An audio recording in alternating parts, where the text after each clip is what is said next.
I don't think I can do this. I can't breathe.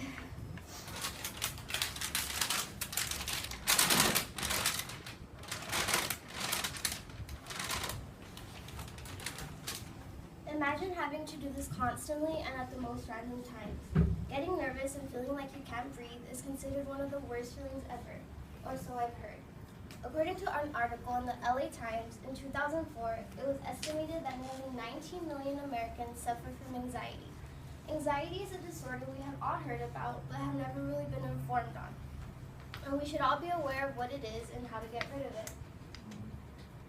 I admit that whenever I heard about anxiety, I never really thought twice about it because I thought I knew exactly what it was. However, since my boyfriend was recently diagnosed with anxiety, I've done a lot of research on it and I've come to the realization that I pretty much knew nothing about it. By learning more about anxiety, you will have a better understanding of what someone feels like and possibly be able to help them when they're experiencing anxiety attacks. So first, I will explain to you what anxiety is. Then I will talk to you about what causes it and how to cure it.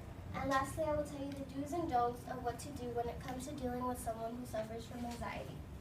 So now let me tell you what anxiety is. According to dictionary.com, anxiety comes from the Latin word anxietas, which means distress or uneasiness of the mind caused by fear of danger or misfortune.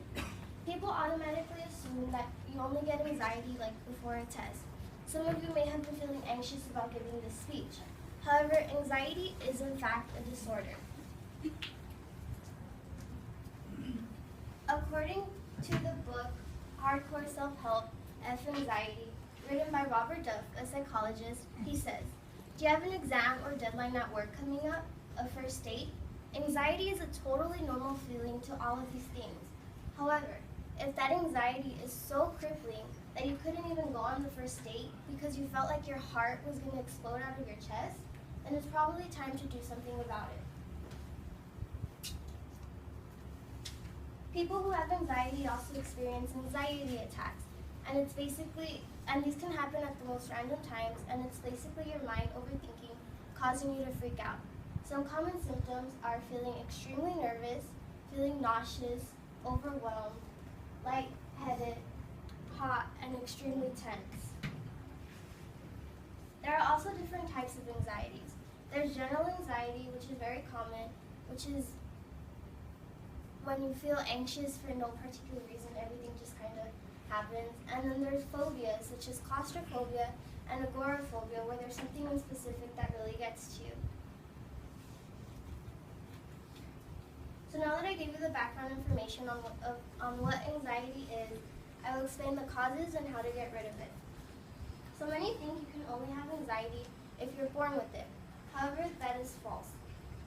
According to an article on reachout.com titled Anxiety Disorders, Types, Causes, and Symptoms, the different ways one can get anxiety is explained. The most common ways are through genetics, a stressful or traumatic event, and even just certain personality types. So now you guys may be thinking, well, how do I get rid of it? In 2004, an article in the LA Times titled Fighting Fear with Fear explained that in the 1950s, it was very common to go to psychotherapy. People to this day still find that very helpful. There are also now antidepressants one can take to help control the overthinking. However, if you don't want to take pills or talk to some stranger about how you're feeling, then there are simpler approaches. You can simply go out and remind yourself to not stay home just to get your mind off of things. Also, it is very important to remind yourself that it's all in your head and that you're the only one making yourself feel that way.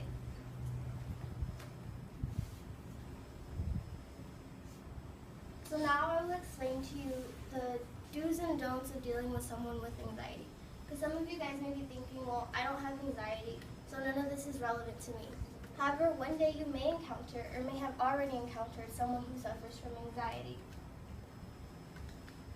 So according to calmclinic.com, there are many things you should and shouldn't do. Do's. It is very important to tell your loved one that they can come and talk to you without you judging them.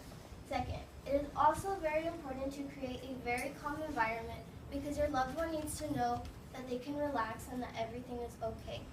And lastly, it is suggested that you do exciting activities with them just to help them get their mind off of things. Along with the many do's, there are also many don'ts. First of all, do not tell your loved one over and over to calm down, because just because you repeat something doesn't mean it's going to happen. And the person with anxiety is going to get really tired of hearing that. Second, do not get frustrated. Anxiety doesn't completely go away. In fact, there's going to be days where they're totally fine, and then days where everything hits them. This is where patience really comes in handy. Lastly, it is also very important to not forget to take care of yourself. Sometimes you may be so invested in the person you're helping that you forget about your feelings, and it's important to remember how you feel and to be able to express yourself as well.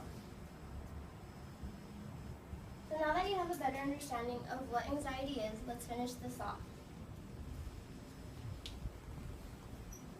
By knowing what anxiety is, you will probably be able to now help someone who suffers from it.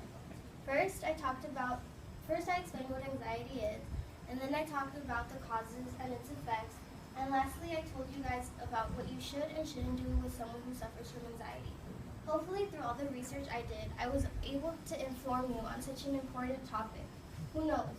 Maybe the next person that comes into your life may suffer from anxiety. At least now you'll be able to relate to them on a certain level.